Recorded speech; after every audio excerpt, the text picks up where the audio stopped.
neurons work together to encode information and drive behavior. Cellular neuroscience is basically how neurons work. Molecular neuroscience is how synapses and channels work. And so developmental neuroscience is how you build circuits during development that sort of can function appropriately. And so today we're going to start with sort of some basics of neuronal polarity and sort of the start of axon growth, leading to next lecture where we talk about the mechanisms where you sort of push growth cones around to guide them to their targets. And so you should be fairly familiar with this. This is Ramon y Cajal, and it's pretty amazing that based on just sort of drawing neurons that he saw in micrographs, he could surmise that dendrites received information and axons were the outputs of the cell. And he called this the law of dynamic polarization, so that there'd be sort of a net flow of information through the system, as he drew here with these arrows. That you'd receive information in the dendrites, and the outputs were through the axons and the little boutons at the end. And so neurons are polarized. They have distinct compartments, which we'll talk about. And this is just an exaggeration of all cells. All cells are polarized one way or another. It's easiest to see in an epithelium, where you have an apical side up here with these little microvilli, and a basal side, this little sheet. And part of the ways that this polarization is maintained is you have cytoskeletal elements which provide structure and organization to the cell, and you have polarized trafficking. We saw examples of that in sort of both the presynaptic and postsynaptic nerve terminals. And so neurons are polarized. They have two distinct compartments, the axonal compartment and the somatodendritic compartment. Each of those bits of the cell have to have different proteins, and these neurons need to be polarized in order to function appropriately. And not only do they need to be just sort of generically polarized, but they have to be structured with regards to sort of the overall structure of the nervous system. So they need to know which way is up. And so there's various ways you can look at polarity. There's a functional polarity, which is sort of the action potential is initiated here at the axon initial segment, and then it propagates unidirectionally out towards the nerve terminal. Obviously, the dendrites are receiving synaptic inputs. We'll talk a lot about that later on in subsequent lectures. There's this anatomical polarity, which is obvious, where you have sort of this somatodendritic compartment, which has distinct sets of proteins, and you have this axonal compartment. And then there's this subcellular polarity. So synapses aren't all created equal. The presynaptic side has a very distinct set of proteins relative to the postsynaptic side. The axon initial segment has very particular sets of proteins, and even the organization of microtubules in the axons and dendrites is very distinct. And so all this needs to be established as the neuron develops. So just basically set all this stuff. And so one of the important aspects of neuronal polarity is microtubules. And so microtubules are comprised of these little subunits, these alpha and beta tubulin dimers, these 55 kilodalton monomers, which never exist alone in solution. They always exist as dimers, and this dimer is the building block of microtubules, which assemble with these protofilaments to form these tubes, and these act as tracks for motor proteins, and importantly, they have a plus end and a minus end. The plus is a fast-growing end, and the minus end is a slow-growing end. And in most cells, this minus end is embedded in something called the centrosome. So it's fixed, and it doesn't really grow or shrink. All of the business happens at these plus ends, where you either are adding monomers to build a microtubule, or you're sort of pulling them off to shrink the microtubule. So I'll go here. Show a movie.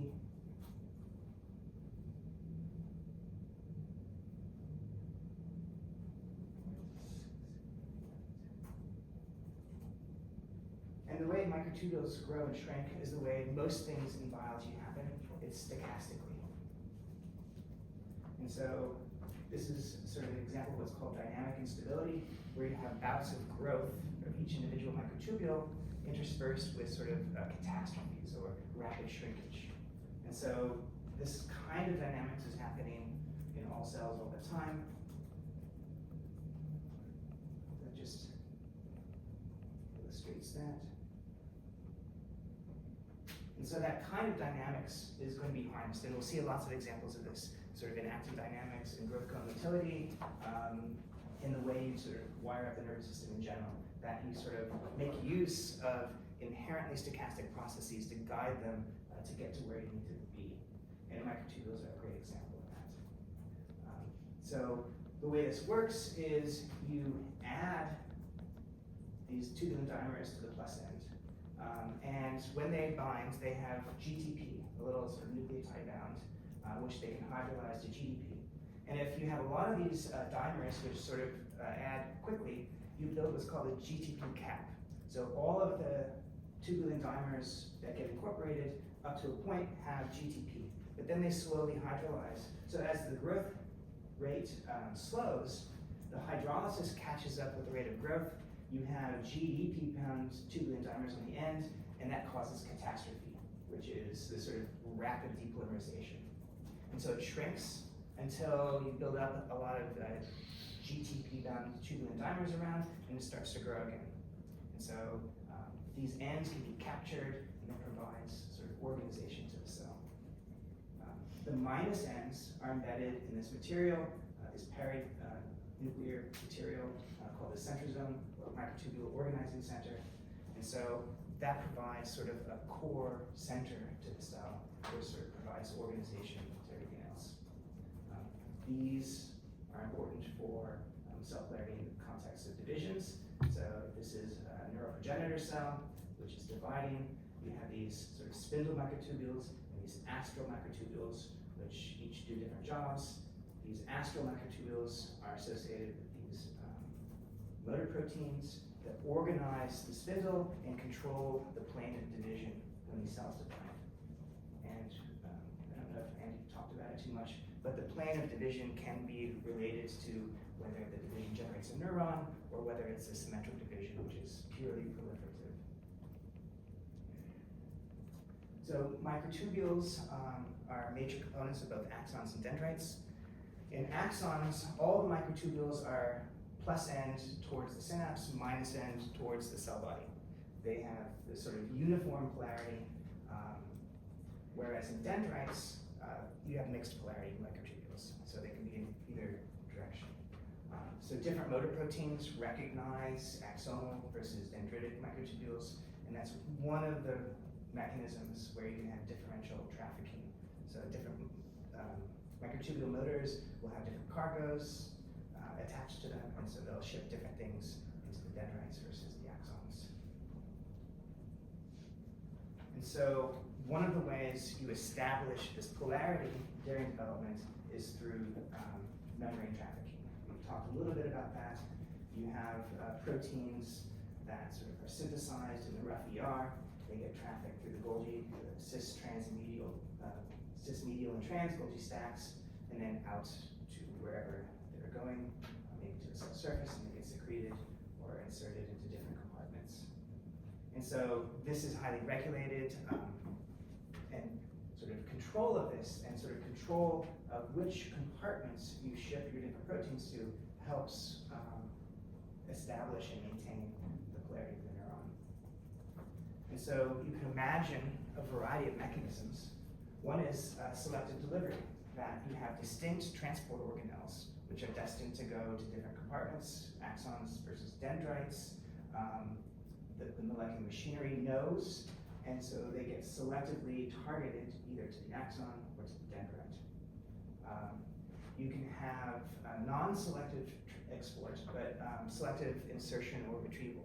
So the things go everywhere, but then they only stay where they're destined, or where they're supposed to be, and they're sort of retrieved and endocytosed and shipped back from the compartment that they're not supposed to be in. You you also have something called transcytosis, which I'll only sort of touch on, which is it's actually part of its mechanism where it gets shipped to the wrong compartment.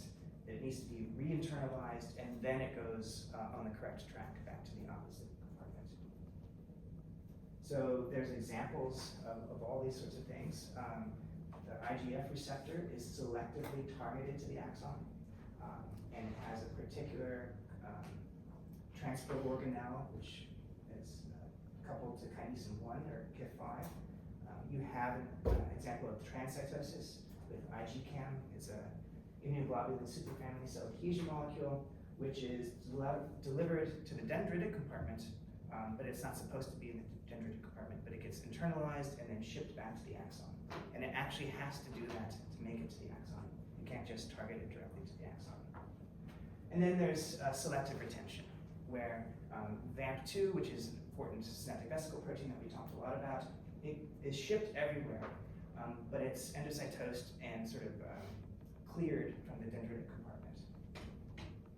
And so you have a variety of these mechanisms, clusters of proteins which sort of obey one or another of these mechanisms, and over time things sort to where they're supposed to be. And it helps establish that polarity that we talked about. But it also needs to be maintained. This is an active process. So you'd have sort of entropic forces which sort of would degrade this sort of organization over time unless you sort of actively maintain it. And one of the mechanisms that you can sort of use to sort of maintain this polarity are things like the axon initial segment, which functions as a barrier to diffusion.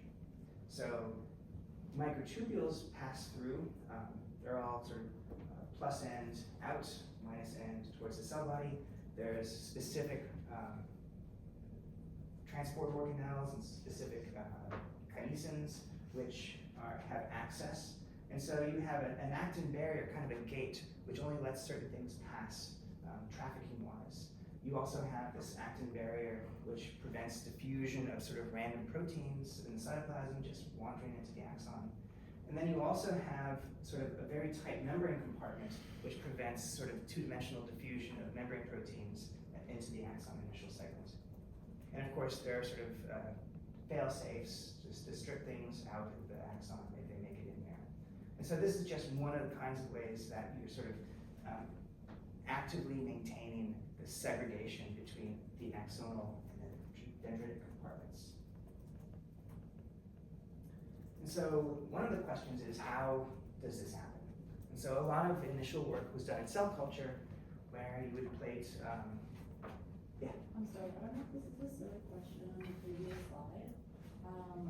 So how is this actin and microtubule barrier arranged with respect to the soma initial segment axon? Okay, so this is the soma to the left. This is the sort of axon to the right. And this is the axon initial segment. So it's around, so the membrane compartment with the sort of the submembranous ankyrin and actin cytoskeleton, it's sort of a ring at the base of the axon. And so it prevents any sort of diffusion in the plane of the membrane, and then also, it also has like a little pore, it's almost like a nuclear pore complex, which only allows certain things to pass through sort of diffusing in the cytoplasm. And so that's basically right here. Right. And then so is the actin parallel or perpendicular to that? The actin, so all cells, just under the plasma membrane, there's kind of a dense network, it's called cortical actin. It's kind of confusing because it's not cortical as in the cortex, it's just the cell cortex. And so it's kind of like this dense network that's underlying the sort of plasma membrane. So it's Concentric. yeah. Good. Yeah, so anytime you have a question, just stop me. So a lot of the early work was just to plate embryonic neurons and sort of watch them. And so there can only be one axon. All these little neurites, a lot of them can end up being dendrites, but there will only be one axon. And so what a lot of people did was sort of just watch as it sort of flails around and you extend and retract a bunch of these neurites, and you wanted to know what was it that cause these things to form an axon. And one of the earliest signals, and we'll talk about that a little bit later, is that the centrosome, that sort of microtubule organizing center that we talked about, kind of sort of meanders around and periodically this will look like it's going to be the axon, and then the centrosome withdraws and it sort of rotates around, and then eventually it settles on something, and wherever the centrosome is, that defines where the axon is going to be. And so a lot of this work was done in cell culture, but of course cell culture isn't a structured nervous system, and so it's not entirely clear whether this sort of flailing around and hunting for where the axon is going to be isn't just a property of cells on a nervous cell. Yeah. How is the centrosome determining where the axon is going to be? What is the significance of it? Well, it's got all the sort of, not all, a lot of the microtubules are embedded, the minus ends are embedded there. And so, again, just like in the sort of mitotic cell, it's kind of moving around, it's sort of attached to that sort of cortical actin network. You've got motors that are sort of pulling it around, and eventually it settles. And then you have probably microtubules start to grow, and they're all oriented, and sort of then the sort of nascent axon engorges, and it becomes the axon. And so once that's established, then you're done. And there are signaling pathways that people have identified, various kinases which seem to play a role in that. So when it comes to cargo transport, you can get some that are going towards the centrosome or away from it? Yeah, most of the transport would be away from the centrosome, but you do have, kinesins are plus end directed motors. You do have minus end directed motors, cytoplasmic dynein. So if you endocytose stuff and you want to target it for degradation in lysosomes or things like that, all that stuff gets shipped back towards the cell body. So you do have two-dimensional trafficking. It's called anterograde towards the synapse and retrograde, which is back towards the cell body. So yeah.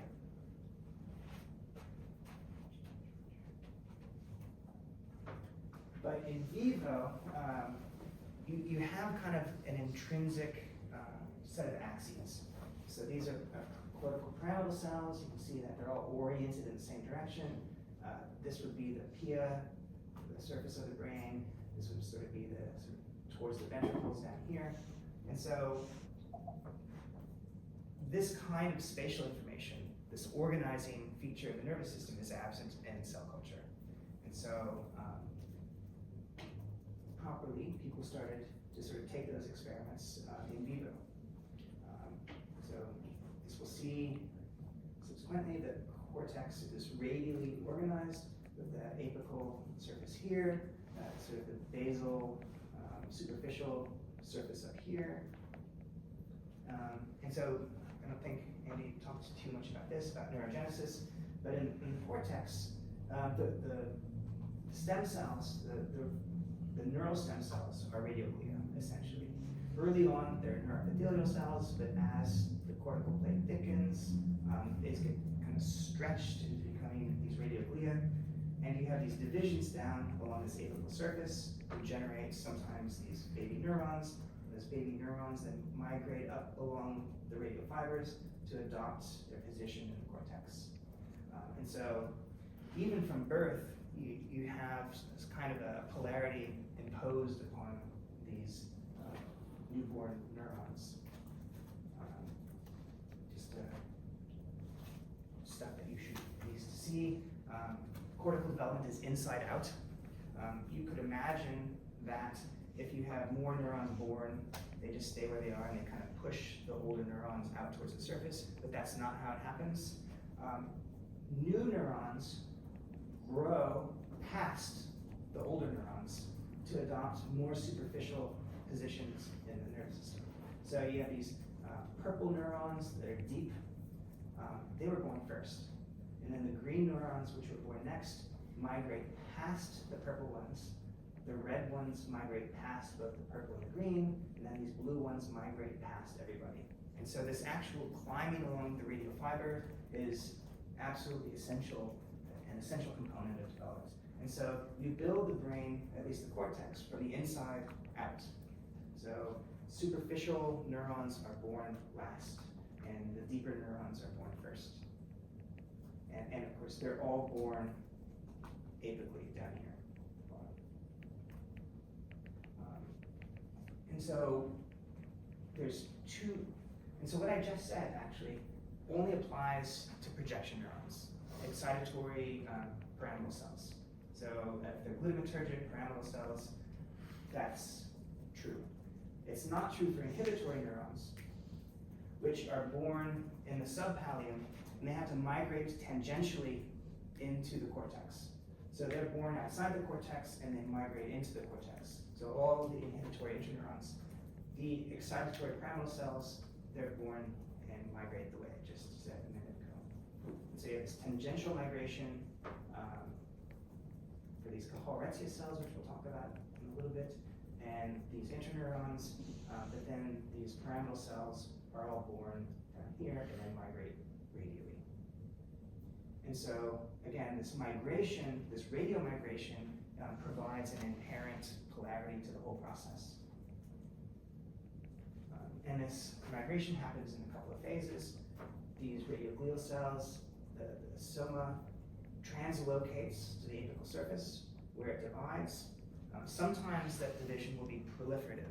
It'll be a symmetric division where both daughter cells are just another progenitor cell, radioglial cell. Sometimes it'll be asymmetric where it's neurogenic. So one of the daughters becomes a neuron, and once that happens, you have various stages of migration. At least initially in this ventricular zone, the daughter neuron migrates along the mother into the subventricular zone, and then it sort of goes haywire for a little bit. It's called multipolar migration, and it kind of tumbles around until it figures which way is up. It reattaches to a radioglial fiber, and then sort of zooms in to the cortical plate, past the older neurons to adopt its position in the cortex. And as part of this, you have axonogenesis. So you have this multipolar migration. Once you reach the cortical plate, you undergo a transition in morphology to a bipolar morphology. And you have this leading process, which is kind of like a growth cone, which sort of moves along those radial fibers. And then you have a trailing process. And this trailing process is basically going to be the axon. So once you've adopted this bipolar shape and you start migrating through locomotion, this trailing process will be the sort of basic axon. And so again, the organization of the cortex and the nature of development and migration on the radial fiber provides that polarity. So it doesn't necessarily have to sort of figure out where the axon is going to go. And part of that is the centrosome.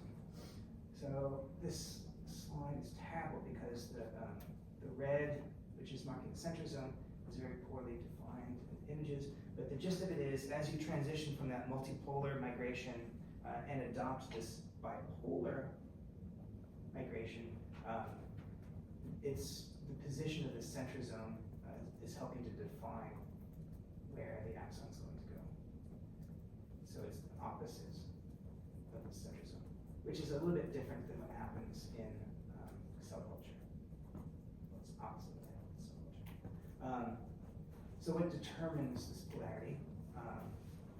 So we'll talk about semaphorins and neuropilins more in the context of axon guidance. Semaphorins are a family of, for the sake of argument, call them axon guidance molecules. Some of them are attached to the membrane, some of them are secreted, and they have a family of receptors, usually a tandem of a neuropilin and a plexin. So these form a heterodimer to form the receptor for various semaphorins. And there's some selectivity in which plexins and neuropilins bind to which semaphorins and so forth. And each of these, SEMA3s, SEMA5s, SEMA6s, each of them themselves is a small family. There's like 5 or 6 semaphorin 3s, for example. So it's a large gene family that encodes these guidance cues. And going back, I mentioned these guys. these are the earliest cells to populate the cortex, and they migrate in tangentially. They're called Cajal-Retzia cells, and they always stay superficial. And their main role is to help pattern the cortex through generating secreted molecules, which form perhaps gradients to guide the migration of these neurons. And so when Frank Pallou's lab and some others looked at RNAi knockdown of neuropilin-1, the receptor for one of the semaphorin 3s, and so they knocked it down in these cortical neurons, you lose your bipolar morphology, and so you kind of lose track of where you're going. So it becomes a little bit more chaotic. You've got these nice uniformly oriented bipolar cells, and you lose a lot of that if you knock down neuropilin-1 in these neurons, suggesting that maybe semaphorin 3 is involved in polarity. Here's an example. You could use antibodies against neuropilin-1 to block binding to semaphorin. You get the same kind of thing. You can also abolish a gradient to semaphorin 3 by just bath applying semaphorin 3 to these cortical slices. And if you abolish the gradient, you will also sort of lose that sort of organized bipolar morphology, suggesting that the semaphorin 3 neuropilin-1 interaction is helping to orient these neurons as they migrate into the cortex.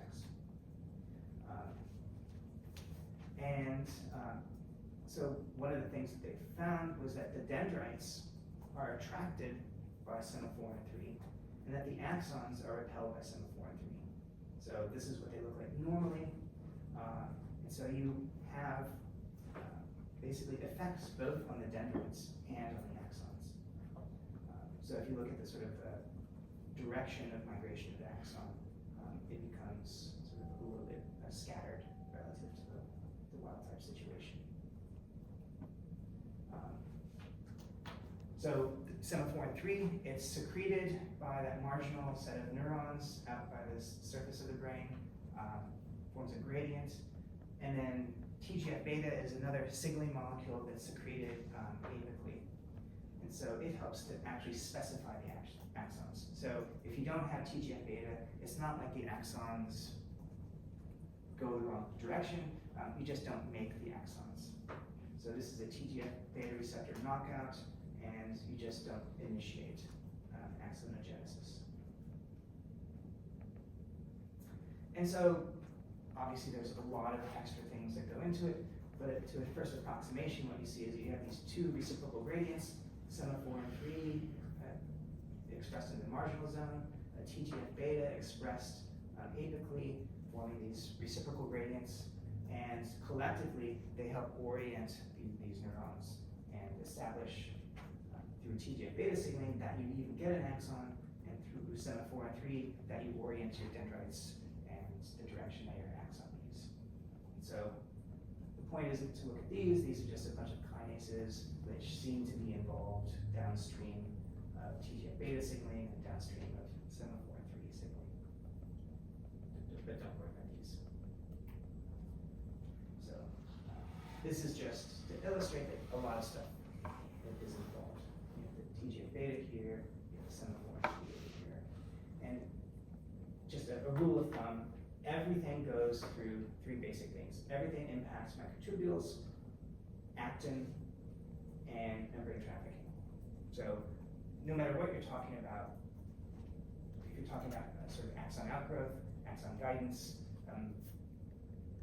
these are just core elements of cell biology that everything sort of converges on. And so even things that immediately upstream, which we'll talk a lot about, like these small GTPases like RAC, Rho, they're sort of core foci of all signaling and everything that goes on in these growing neurons. So that leads us to the axonal growth cone. And so you've initiated the axon growth. So TGF-beta, at least as far as cortical axons are concerned, are sort of causing the axon to grow out. It's oriented based on these gradients.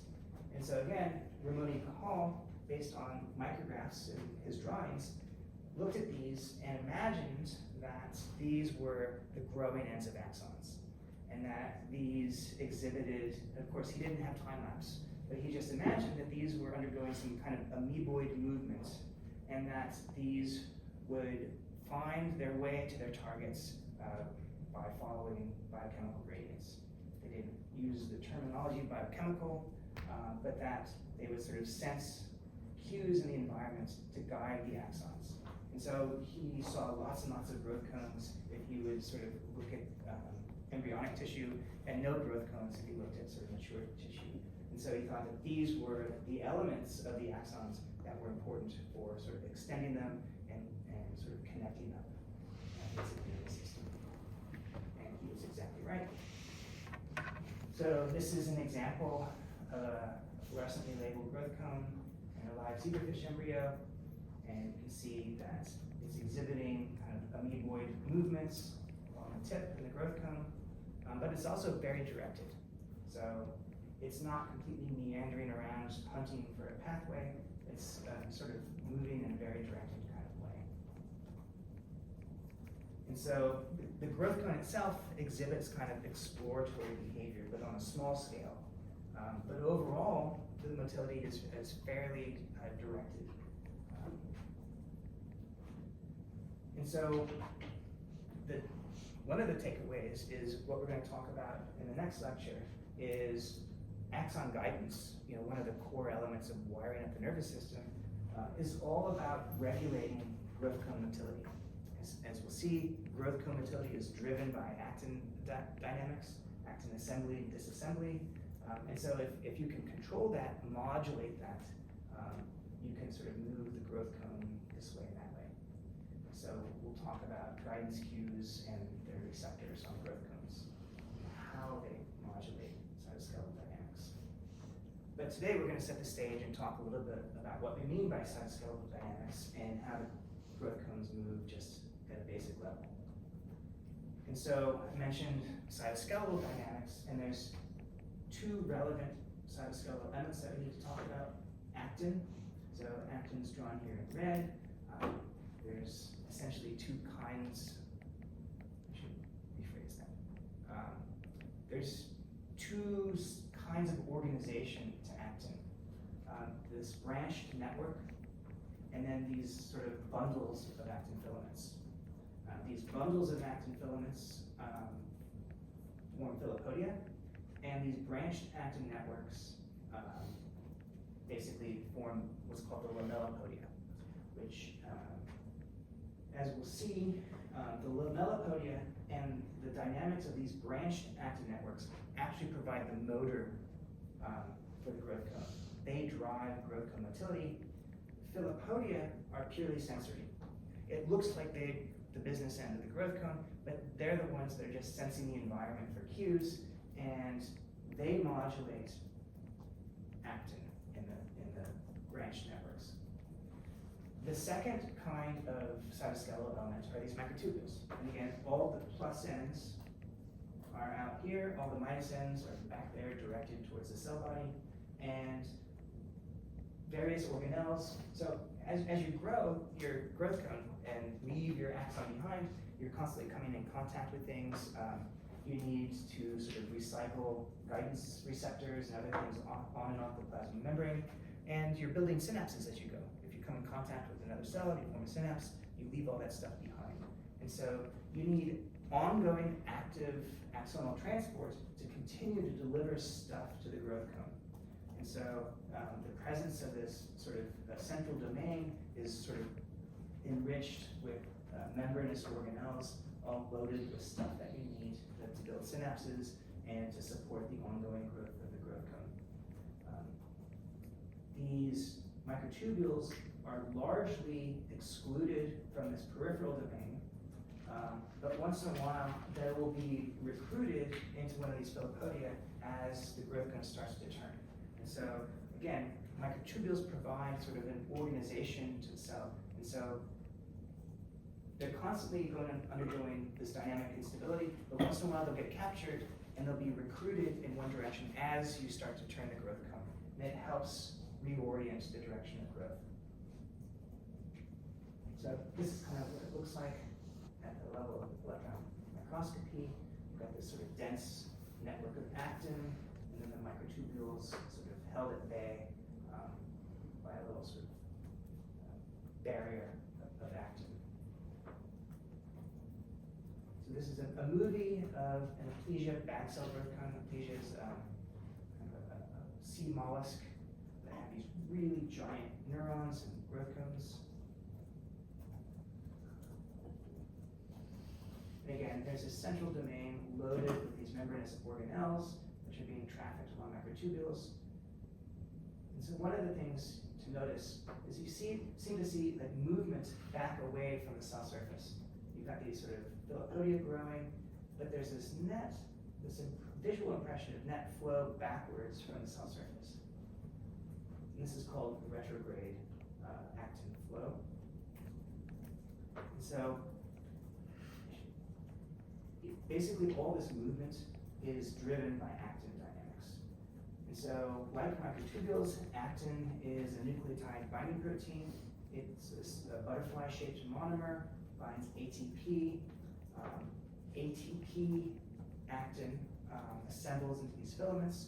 It hydrolyzes to form ADP actin, which can then disassemble or is more susceptible to disassembly.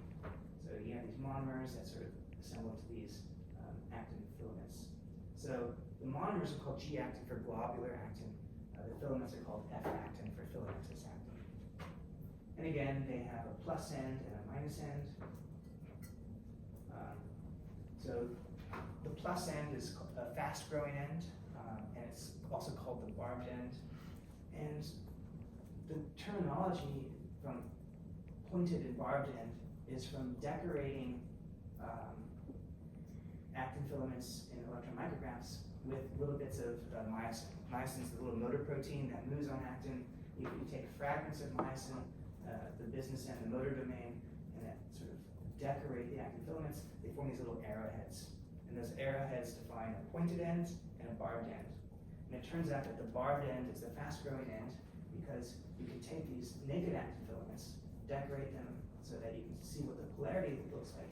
You add actin, G-actin and ATP, and you see that you have fast growth off the barbed end and slow growth off the pointed end. So that's just basic actin chemistry. And also, if you come across those terms, you'll know what somebody means by the barbed end or pointed end. Barbed end is the fast-growing, the plus end. And those barbed ends are always directed towards the plasma membrane. So if you see an actin sort of butting up against the membrane, it's the barbed end.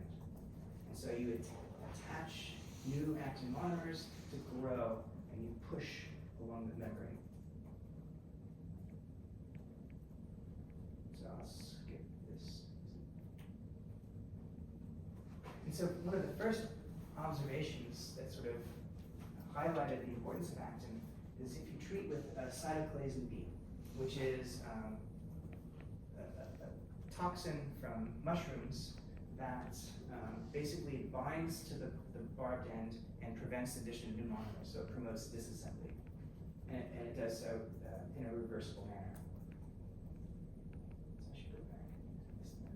So if you add cytoclasin B, what you see is a retreat from the cell surface, from the front end of the growth cone.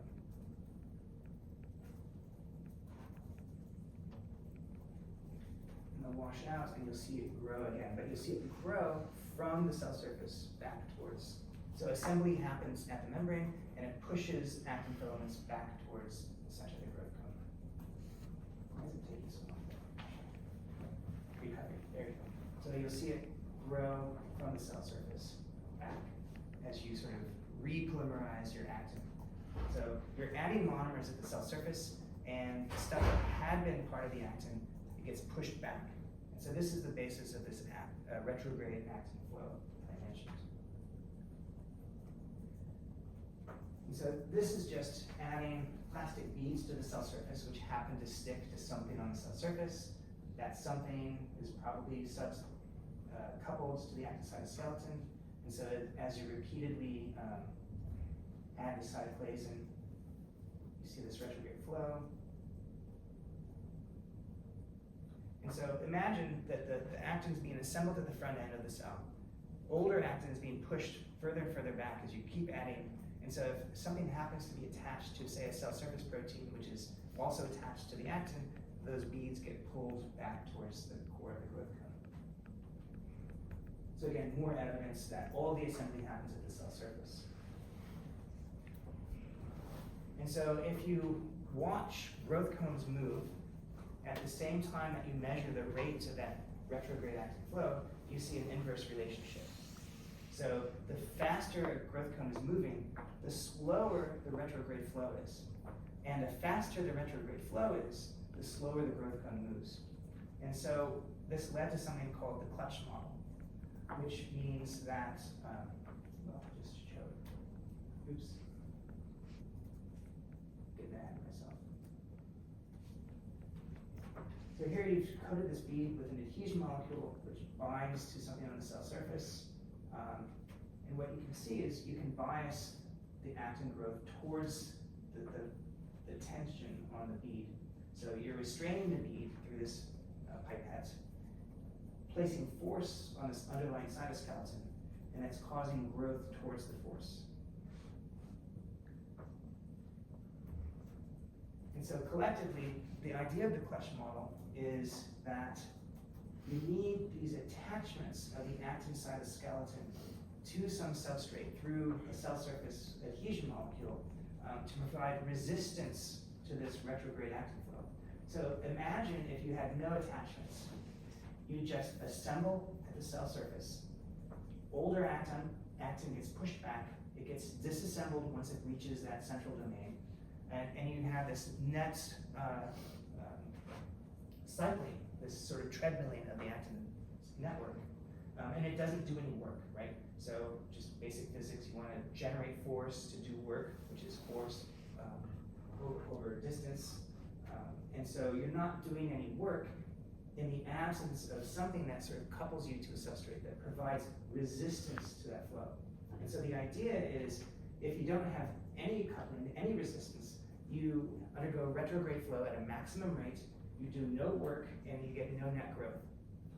But if you do have resistance, if this network is coupled to a substrate, it has a resistance to that retrograde flow. And so then if you add monomers at the front end, they start to do work, they start to push the membrane, and you get net progress of the growth cone.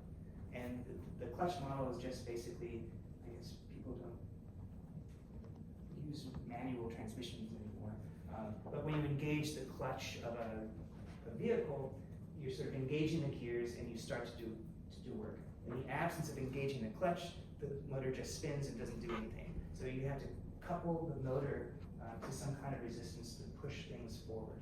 And so this is the original drawing. This is a modern version where if you have low traction, you get no protrusion because you're unengaged. If you do have high traction, you get net protrusion because these additions at the front end of the cell actually do something productive. And of course, everything's a little sort of intermediate stage. But that's the basic idea, is that in the absence of some kind of coupling to a substrate, something to crawl on or grab onto, you don't really make use of this sort of actin dynamics. So the actin dynamics is the motor, it's constantly cranking away, you just have to engage it somehow. And so the forward movement is sort of this balance of the rate of actin assembly, which drives the retrograde flow, and then some kind of resistance to that flow. So is that clear? Everybody? So you need traction. You need some kind of coupling of the actin cytoskeleton to the substrate. And the substrate could be another cell, or it could be the extracellular matrix, glia, other axons, the surface of neuroepithelial cells, so that it can grow along surfaces. So there's a lot of examples of cell surface proteins which are sort of coupled to the cytoskeleton. And so in the podium, you'll have these adhesion complex, nascent adhesion complexes, you have local adhesions, adherence junctions, other sorts of things, which can interact with things on the outside of the cell, but their cytoplasmic domains interact with the active cytoskeleton. So one classic example are coherins. So coherins are homophilic adhesion molecules that bind to sort of a canonical set of proteins on their intracellular domains. The important ones here are alpha-catenin. So alpha-catenin binds to beta-catenin, and alpha-catenin also interacts with actin and vinculin. And so one of the ways this works is it functions as a force sensor, and it helps promote actin assembly through recruitment of, as we'll talk about this in a little bit, the wave complex and ARC23 to form branched filaments. So the way you generate new plus ends is to branch off of existing filaments. So that's the importance of the branched network, and we'll talk a little bit about that in a minute. But this is just an example where you have sort of a force sensing protein on the cell surface, which couples an interaction with another cell to actin assembly inside the cell. And so here's sort of the life cycle of an actin monomer. You have these little guys here, which in the cytoplasm, you don't want sort of actin floating around on its own, so they're almost invariably coupled to something called profilin, which keeps it as an inert subunit, so that you don't spontaneously start to form actin filaments all over the place. So to generate these plus ends, again, all the barbed ends are toward the cell surface. The other thing to keep in mind is actin is kind of like cooked spaghetti. It doesn't, basically it has no resistance to compressive force. So it has tensile strength, but it can't resist compression. It'll just buckle like wet spaghetti. And so you think, how could something like that really drive motility and push the membrane forward? It's because you got a lot of very short filaments. The shorter they are, the more they can sort of resist that kind of pushing pressure, and you have boatloads of them. So any individual active filament will have no impact on the cell membrane, but you have this dense network, and all of those plus ends are directed towards the cell surface. And so the way it happens is kind of stochastically. Either you'll have sort of membrane fluctuations that provide transiently enough space that you can add a monomer, and then once it's there, it's irreversible. The other way you can do it is if you have sort of oscillations of the tips of these filaments, and if it slides over, again, enough space to add more monomers, so you've captured that, and it's kind of an irreversible reaction. So you have this kind of stochastic process where you're adding monomers at the ends all the time, but to add new plus ends, you need to branch. And so that's where the ARC23 and the wave complex comes in. So the ARC23 complex is this little green thing here, and it's about 7 proteins, and the ARCs are actin-related proteins. And about 30 years ago or so, when you're starting to sort of sequence the genome, people found a lot of stuff in the genome of various organisms that looked like actin. They looked like they were related to actin, and people thought, oh, there are other kinds of actin, other kinds of filaments, other contexts where something that's actin-like can form the cell. These don't form filaments, but ARC2 and 3, these actin-related proteins, are part of a larger complex which binds to the side of an existing actin filament and nucleates the formation of a new F-actin filament off the sides. So you have these various kinds of networks of these actin filaments forming. Again, this needs to be tightly regulated, and so the way that that's regulated, there's 2 sets of proteins, WASP and wave complex. And so the wave complex is 5 proteins, WASP is just a single protein. But what they do is, in response to upstream signals, they bind to an ARC23 complex, they bind to an actin profilin monomer, and they bind to the side of actin filament, and they initiate the formation of a new branch. And then once the branch is initiated, then sort of that it's free to sort of add subunits and sort of polymerize. Once you get back to the sort of the central domain of the growth cone, these things get chewed up. They become sort of enriched in ADP actin, which is less stable, and then you have ADF cofilin, which can cut the filaments into little pieces, disassemble the actin, and then they are free to sort of bind ATP again and provide the pool for ongoing assembly. So you're just treadmilling your actin monomers. And all this is regulated by sort of interactions with the cell surface. Various extracellular cues which activate intracellular receptors which help promote this process. And so, again, just to reiterate, if that happens preferentially on this side of the growth cone and not on this side of the growth cone, you'll tend to turn it. And so you're having this dynamic process all over, but if you can bias so you have more assembly on one side, if you can suppress assembly on the opposite side, that's the way you move your growth cone around. And so we'll talk about the various kinds of cues and receptors next time. And so, again, the motility is driven by the formation of these branched actin networks. You have other sorts of proteins which help promote elongation of existing actin filaments, things like formins, and what we'll talk about also is enivast. One of the things that's worth keeping in mind that actin does a lot of stuff. Local F-actin assembly is essential for endocytosis. We talked a little bit about that in regards to sort of endocytosis of the neuroterminal. But yeah, so this is just to reiterate something that I think we'll talk about on Wednesday. So this is the ARC2/3 complex. ARC3 and ARC2 are sort of evolutionarily related to regular actin, and then they form this complex with these other proteins. They bind to the side of an existing actin filament and then nucleate a daughter filament. And so you have the ARC2/3 binding here. Again, if you were to add ARC2/3 complex, actin, even some actin filaments, and ATP, you wouldn't see much in solution.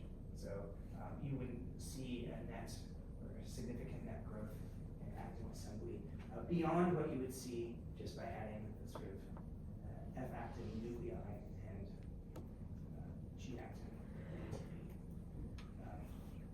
In a cell, this is tightly regulated by a family of proteins called Rho GTPases. So GTPases in general are signaling molecules. There's a huge family, there's various kinds of GTPases, but a small family of 3 proteins called the Rho GTPases. The first one discovered was Rho A, but it's closely related to RAC1 and CDC42. So you'll hear people talk about Rho GTPases, and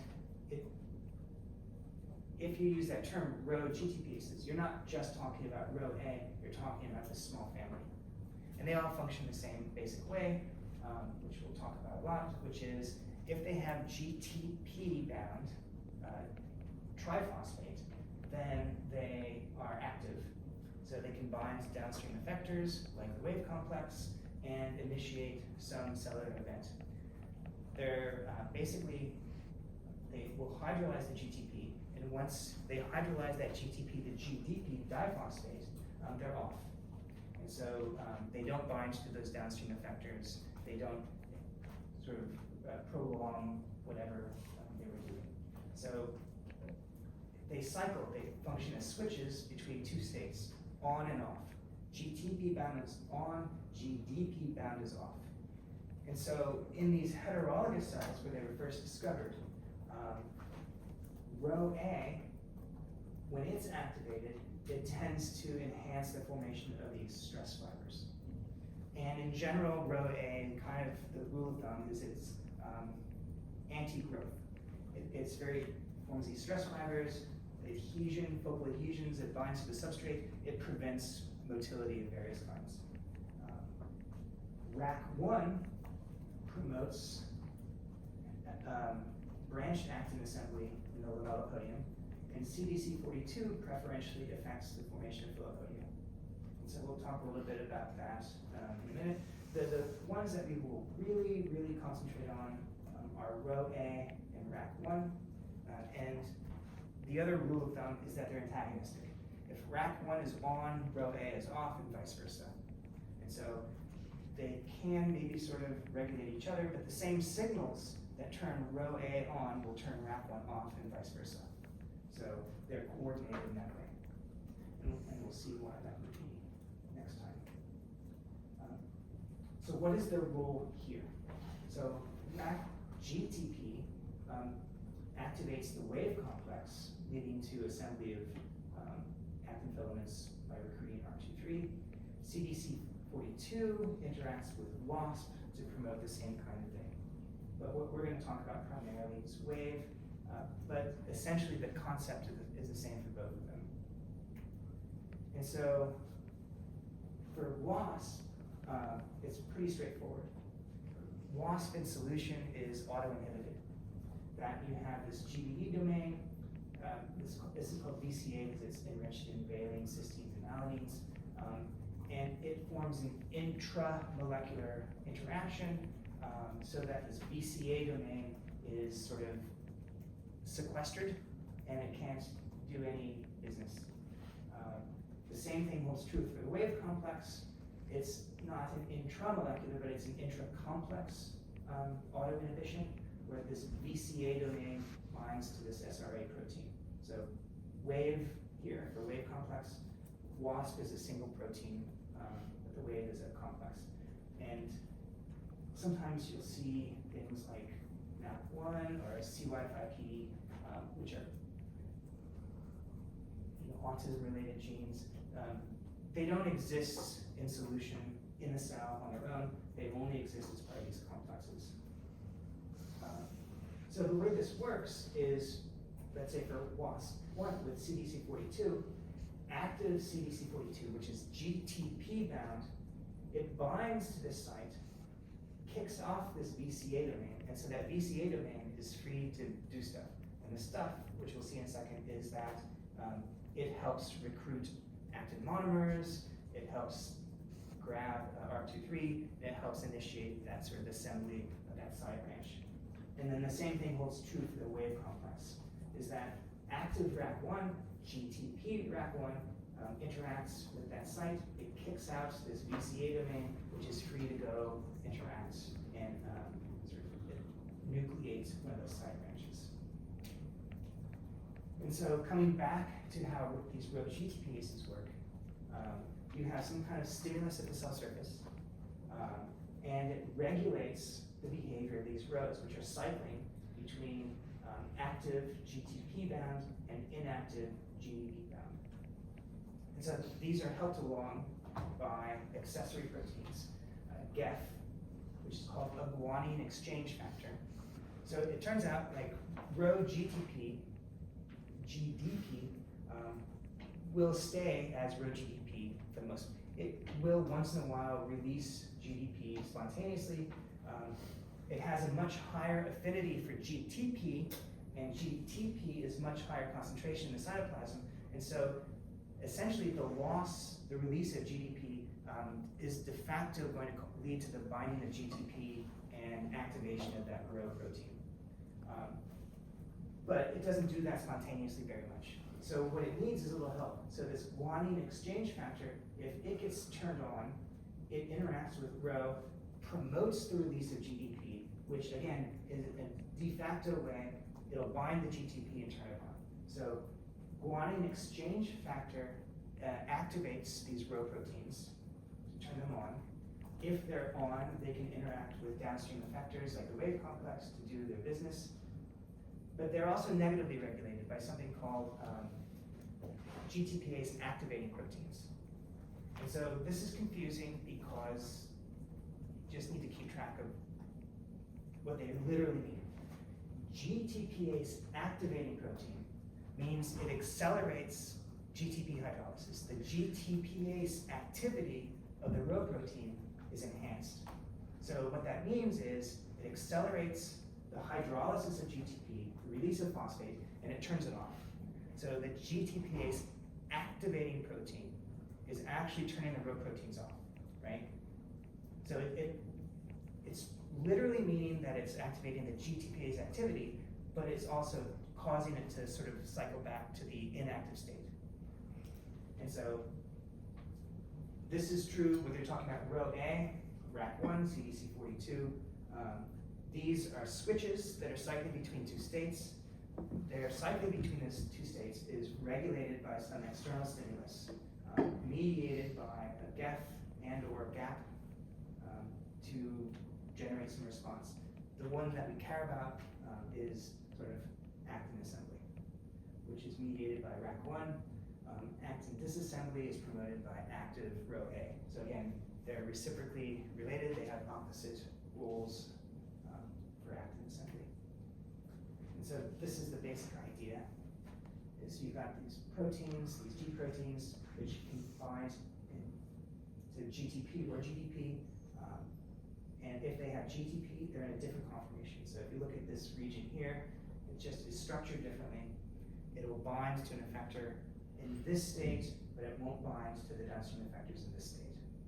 Again, it's an enzyme. All it does is it takes this GTP and it cleaves off this terminal phosphate to convert it to GDP.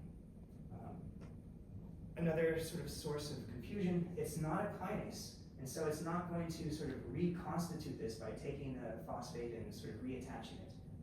It releases the GDP entirely, and if it binds a new GDP, that's what starts the process over.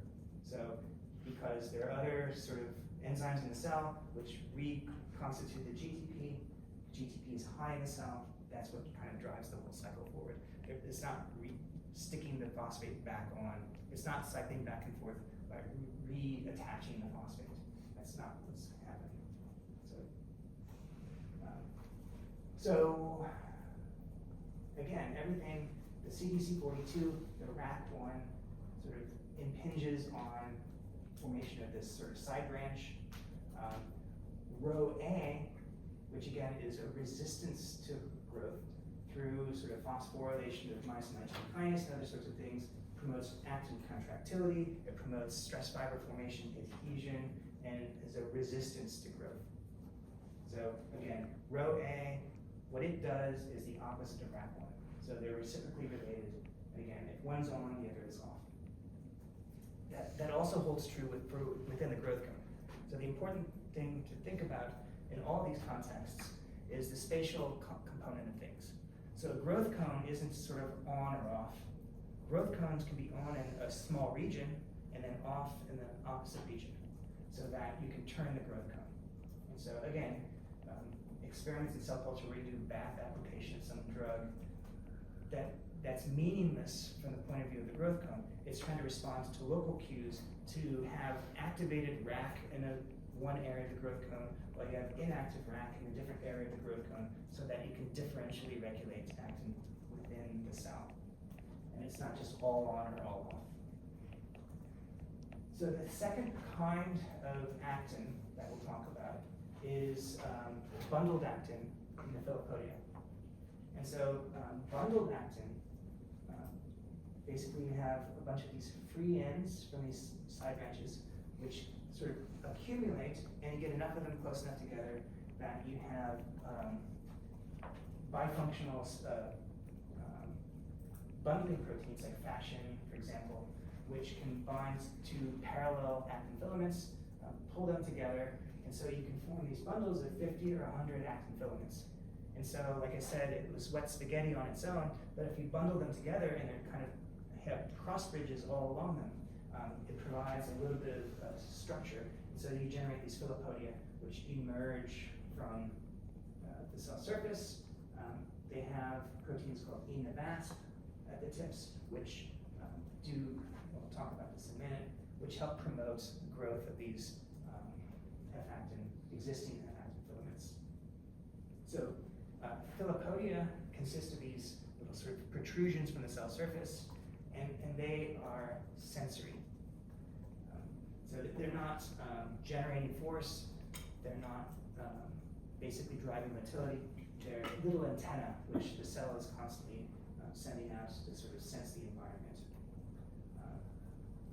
So again, this is the sort of organization of these guys. They're all parallel. all the barbed ends are towards the cell surface, and then you have either formins or these enivasc proteins out here, which help add monomers to the ends. And they sort of form sort of spontaneously, recruiting ends of those sort of branched actin plus ends, which sort of get bundled together. And you might have 50 or 100 actin filaments bundled together to drive this protrusion. So enivasc forms these tetramers where it sort of binds to the end of the actin filament and it protects it. So I didn't mention it earlier, but they're capping proteins, which they bind irreversibly to the ends of actin filaments and they prevent further polymerization. And it sort of helps promote the disassembly as they get sort of chopped up at the other end, they disappear. So once the capping protein binds, that filament is done in terms of growth. And so enivasc, when it binds to the end, kind of protects those from the binding of those capping proteins, and also has these little sort of little antennas which sort of recruit globular actin, the G-actin, profilin sort of dimers. It also has multiple binding sites for these guys, and it sort of tetramerizes. And so it helps organize it with sort of what's the word I'm looking for?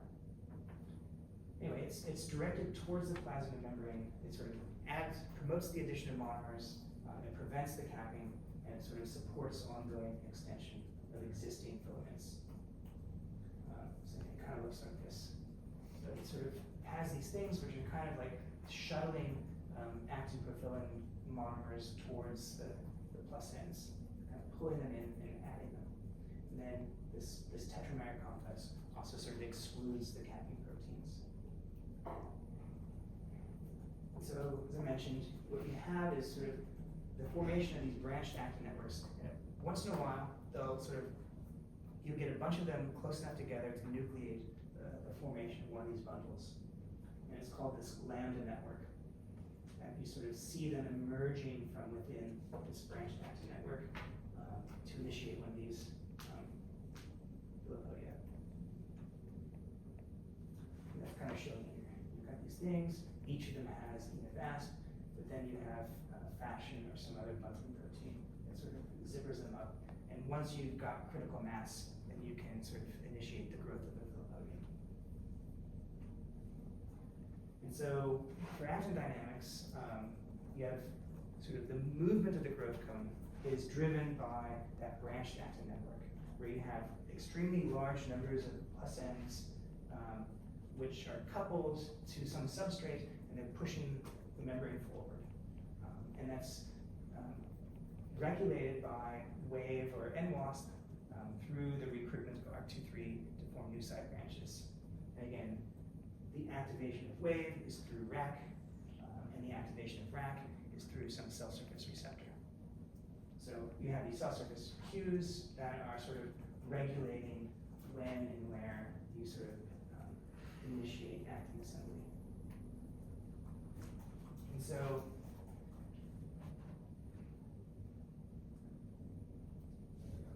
you have various kinds of cues, which we'll talk about. This one on the left is collapse. So you can treat growth cones in culture with various biochemical cues, and it causes their motility to stop. Other cues are direct contact. So you'll see this filopodia reach this position, and it guides the growth cone towards that surface. Here's another example where you've got a little bead that's secreting a chemorepellent, and it causes the growth cone to turn away from that chemorepellent. And so these are all strategies that animals have evolved to use to sort of move their growth cones around. But in each of these cases, it's the filopodia which are doing this sensing. They are these antennae which are exploring the environment. They're not driving motility, but they're regulating motility by sensing cues in the environment. So the first example of that, these old pictures and movies aren't very good.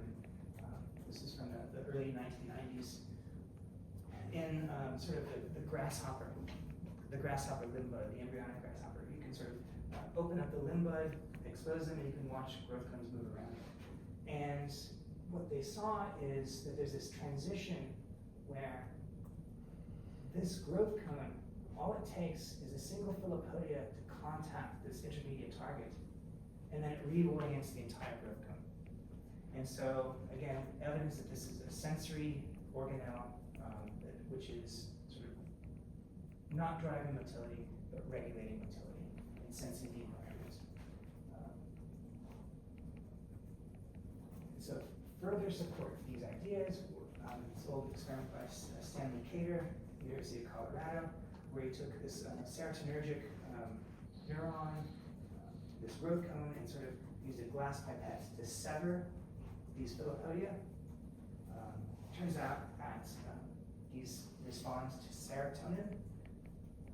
And so he loaded these guys up with a calcium indicator and showed that these isolated filopodia responded to serotonin on their own.